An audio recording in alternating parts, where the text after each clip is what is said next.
Hello everyone, कैसे हैं आप सभी। उम्मीद करती हूँ आप सभी लोग बहुत अच्छे होंगे और फिलहाल मैं भी अच्छी हूँ।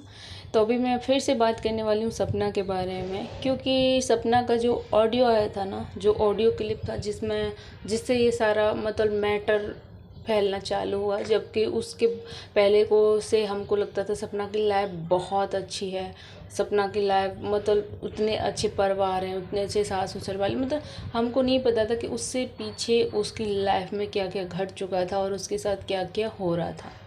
उस ऑडियो क्लिप के बाद ही हमको आइडिया लगा कि सपना जो हमको दिखता था वो तो दर्द था ही था, लेकिन उससे अलग भी वो बहुत कुछ झेल रही थी। तो ऑडियो वायरल होने के बाद काफ़ी लोगों के मन में बहुत सारे सवाल हो गए, जैसे कि रिकॉर्डिंग में नीतू और रॉकी का नाम क्यों लिया था। पहले तो ये था कि नीतू का नाम क्यों लिया था, जो लखन भैया की बीवी हैं उनका नाम भी नीतू है।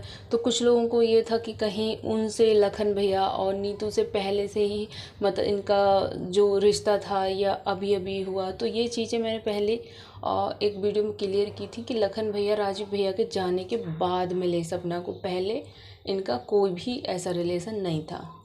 तो ये चीज़ वहाँ पे क्लियर हो गई थी। लेकिन फिर लोगों ने बहुत सारे कमेंट्स करने इस बात पे चालू कर दी कि रॉकी नीतू का नाम क्यों लिया था, कि तुझे नीतू बनना है या मैं रॉकी नहीं हूँ, मतलब ऐसा क्या था। तो ये सारे जो भी डाउट्स हैं उनकी मम्मी ने, जो भी लोगों के सवाल थे, सारे सवालों का जवाब अपनी वीडियो में दिया है और सब कुछ एक के बाद एक क्लियर किया है कि ऐसा क्या क्या हुआ था सूरज भैया का नीतू रॉकी के साथ।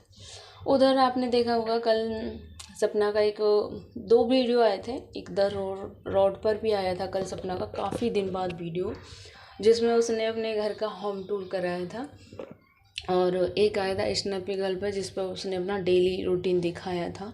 दोनों पर उसने लगभग अपना नॉर्मल बहुत ही सिंपल उसका ब्लॉग आया था, ऐसा उसमें कुछ भी नहीं था। जैसे कि वो पिछले वीडियो में बोल चुकी थी कि मैं अपना सिर्फ डेली रूटीन दिखाऊंगी और इसके अलावा मैं किसी के बारे में कुछ भी बात नहीं करूँगी, ना ही मुझे कुछ चाहिए। उसने सब कुछ ये सारी चीज़ें क्लियर कर दी थी। अब बात करते हैं कि नीतू और रॉकी का नाम क्यों लिया था, जो कि सपना के भैया भाभी हैं। तो उनकी मम्मी ने ये सारी बातें क्लियर की, जैसे कि जैसे रॉकी भैया की शादी हुई थी, नीतू भाभी घर आई थी।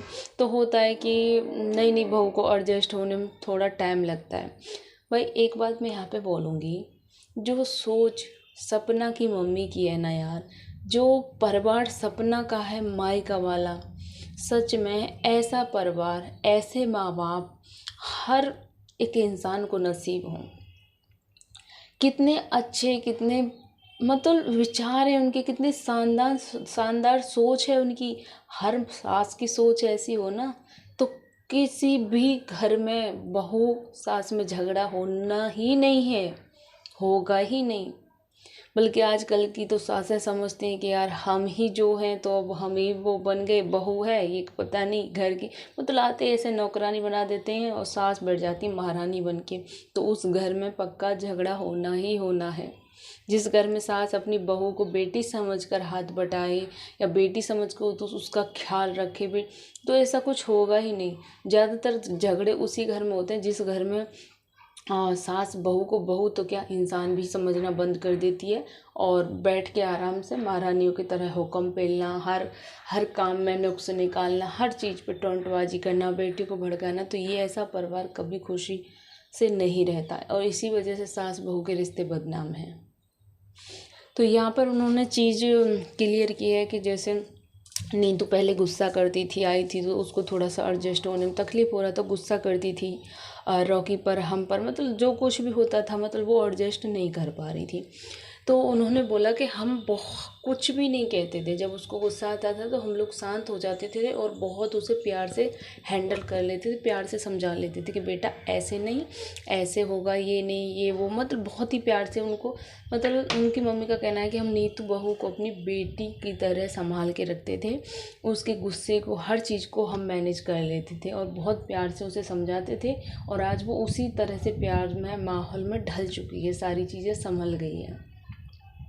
उन्होंने बोला कि हमारा बेटे रॉकी तक कोई बात आने ही नहीं देते थे कि हम बेटे को भड़काएं कि देखो वो आज ऐसे कर रही, ऐसे गुस्सा कर रही कि तू उसको गाली गलौज कर या मारपीट या कुछ भी कर। उन्होंने बेटे तक कोई बात ही नहीं आने देते थे। मैं खुद माँ की तरह उसे हैंडल कर लेती थी, समझा लेती थी।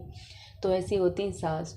उन्होंने बोला कि सास को भी बहुत सारे बलिदान देने पड़ते हैं, बहू को नहीं सास को भी, तभी घर चलता है। तो शायद माता जी आप जैसी सोच हर माँ की हो, हर सास की हो। शायद ऐसी सोच सपना की सास की भी होती तो आज सपना का घर भी बिखरने से बच चुका होता।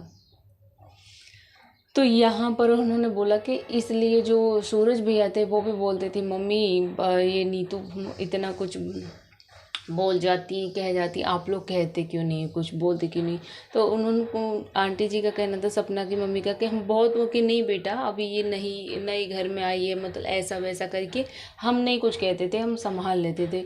तो जिस वजह से उन सूरज भैया ने उसमें बोला था रिकॉर्डिंग में कि मेरे को नीतू मत समझना कि तू कुछ भी बोलेगी, कुछ भी बड़बड़ाएगी, चिल्लाएगी और मैं रॉकी की तरह चुपचाप सुन लूँगा।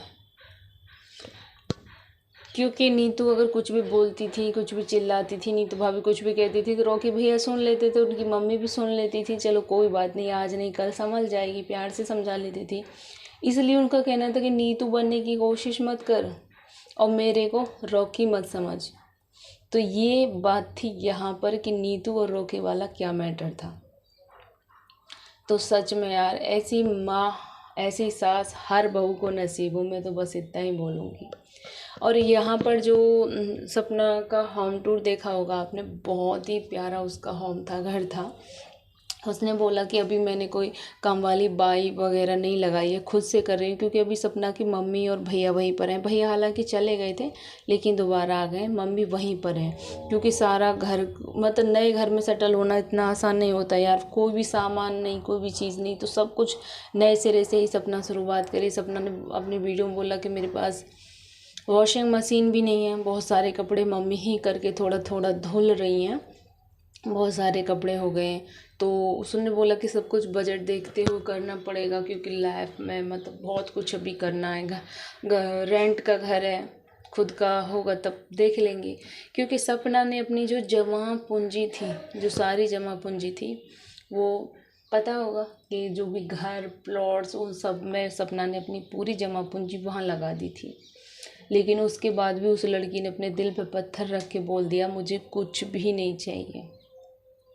सोचो, इंसान अपनी जुबान पूंजी जिस चीज़ में लगा दे, इन्वेस्ट कर दे कि ये हमारा, ये हमारी खुशियाँ, और उसको छोड़ना इतना आसान नहीं होता। किसी के पास कितना भी पैसा हो, कुछ भी हो। सपना ने ये भी बोला है कि मैं और भी कुछ करूँगी, मैं यूट्यूब के भरोसे नहीं रहूँगी क्योंकि मेरे पर बहुत ज़्यादा लोड आ चुका है इस वक्त। घर का रेंट, बिजली का बिल, वॉशिंग मशीन भी नहीं ले रही, बिजली का बिल आएगा, ये वो। तो सपना अब काफ़ी जिम्मेदार बन के अपनी सारी चीज़ों को बहुत अच्छे से संभाल रही है।